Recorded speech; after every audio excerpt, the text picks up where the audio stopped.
Tenemos como cada 15 días a Ricardo Trejo, director general de Forecasting, quien nos va a hablar sobre el superávit de la balanza comercial en México en un entorno de bajo crecimiento. Ricardo, ¿cómo estás? Muy buenas noches. Adelante. Estimado Paco, buenas noches. Gusto en saludarte. Pues efectivamente, esta semana se publicó el dato de balanza comercial de la economía mexicana, cifra que resultó positiva para México en 3,000 millones de dólares. ¿Esto qué quiere decir? Que exportamos más de lo que importamos.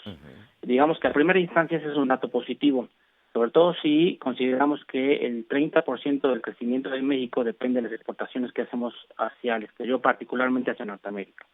Ahora, ¿por qué el resultado fue un superávit?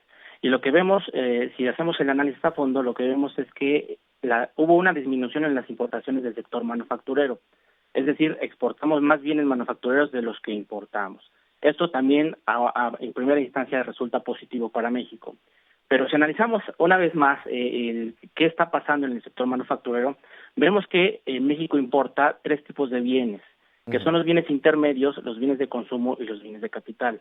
Los bienes de intermedios siguen creciendo, las importaciones siguen creciendo hacia México, es decir, bienes que, por ejemplo, utiliza la industria maquiladora, que transforma en México para posteriormente volver a mandar hacia el extranjero.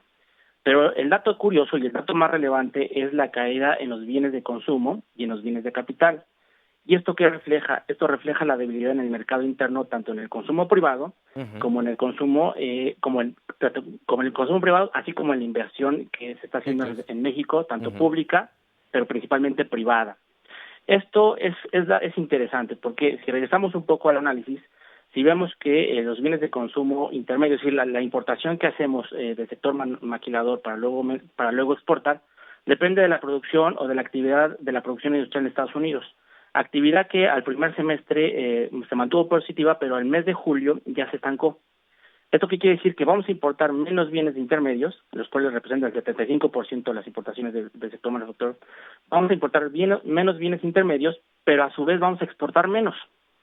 Entonces, ¿qué pasa a la luz de estos resultados?